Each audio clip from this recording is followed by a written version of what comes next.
What the modern Oracle of Delphi, the scientists of the United Nations, are telling us today is that we must stop pumping carbon into the atmosphere through the burning of fossil fuels, such as coal, oil, and natural gas, to prevent a catastrophic chain of events that will lead to droughts, floods, severe storms, polar ice cap melting, and possibly the end of the human race in a haze of greenhouse gases. We must, in other words, destroy the empire of oil, gas, and coal that has run the world's economy ever since Marco Polo brought back stories of a black rock that burns for days when lit, and vast stores of liquid petroleum were found under the sands of Arabia. In its place are many less than perfect replacements. Some favor nuclear energy, which has the distinct advantages of producing zero carbon emissions and offers the possibility of producing as much energy as we take from fossil fuels without destroying natural resources like sensitive forests and Arctic wilderness. However, it is fraught with dangers of radioactive wastes that would persist for perhaps thousands of years, which accidents such Chernobyl and the 3 Mile Island accident have shown could easily destroy not only the empire of oil, but also the empire of man himself. Others point to renewable or inexhaustible sources of energy, such as wind, solar, and tidal energy.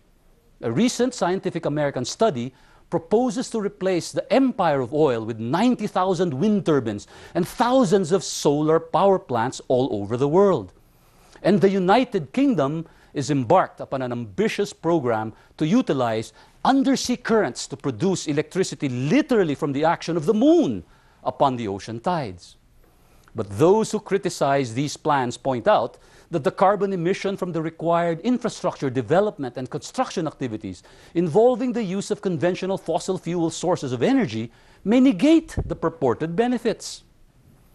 Still others want to develop renewable sources of energy in the form of biofuels, which, however, may only be attractive because of that innocent-sounding name. Because as we saw in 2007 to 2008, when the prices of wheat flour, soybeans, and rice skyrocketed all over the world as farmers in the American Midwest started switching to the production of corn to make ethanol.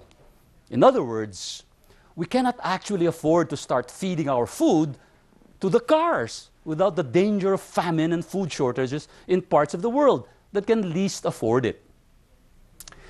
On top of these uncertainties, few of these plans can be implemented without the full cooperation of all the nations of the world, because clearly we are faced with far more than a simple technological challenge. Now there is talk of world government as necessary means to achieve a worthy end. Coupled with talk of imposing carbon taxes as an unavoidable economic measure to curb carbon emissions, and forced by such a world government, scares the political leadership of many countries who know that the possible benefits will only be seen decades from now, a reality that hardly enhances their political fortunes in the short term of their present tenures. Most likely, a combination of technological, political, and economic measures will have to slowly be worked out.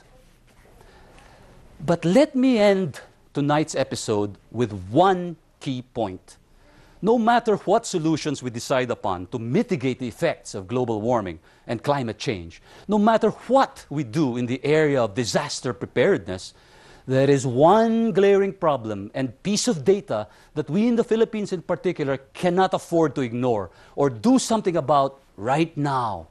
That is the problem of overpopulation. Because no matter what technological or economic or institutional measures we adopt, the actual cost, feasibility, and effectivity of those plans must take specifically into account exactly how many people those plans must deal with. Led by reactionaries in the Catholic Church and social conservatives, overpopulation has been portrayed as a small and insignificant problem that isn't even worth passing laws like the Reproductive Health Bill that empower families and women with the information, the means, and the freedom to exercise responsible parenthood. Yet, I cannot imagine any plan, any technology, any measure to mitigate the problem we face, whose success would not be greatly threatened or diminished if our population surges from the present almost 100 million poor and hungry souls in the archipelago to almost 200 million in 30 years at the present growth rate. Every conceivable plan must be divided by the cruel denominator of overpopulation. Deadly storms like Ondoy and Pepeng will seem to be nothing more than passing summer showers in comparison after our population doubles catastrophically within the lifetimes of most people watching this show.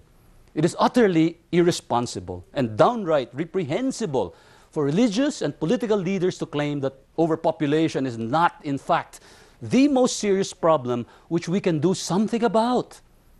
The only empire that would be destroyed would be the empire of ignorance and superstition. I appeal to everyone, please support measures like the Reproductive Health Bill to right-size our families so they can adequately feed, shelter, clothe, and educate the next generation, as well as prepare for the great disasters and calamities of the future. It is no longer a matter of theology, but of simple human survival and common sense. In closing, let me quote the second greatest hero that I know. Pope John Paul II said in 1995, and I quote, "Religion can purify science from idolatry and false absolutes, but science can purify religion from error and superstition," unquote. Whereupon he issued that historic apology to the astronomer Galileo Galilei, who had proved that the Earth is not in fact the center of the universe. The Pope then asked all his fellow bishops to follow his example. But where is the apology to the greatest hero that I know? Where is the apology to Jose Rizal from the Philippine Catholic Church? My dear Reverend bishops and fathers, now is your chance to give it. If not to him, then to his descendants. I beg of you, withdraw your threat to campaign against anyone who supports the Reproductive Health Bill. Help us save the Earth and the entire human race. I'm Dean Jorge Bocobo from Manolo, Quezon. This has been The Explainer.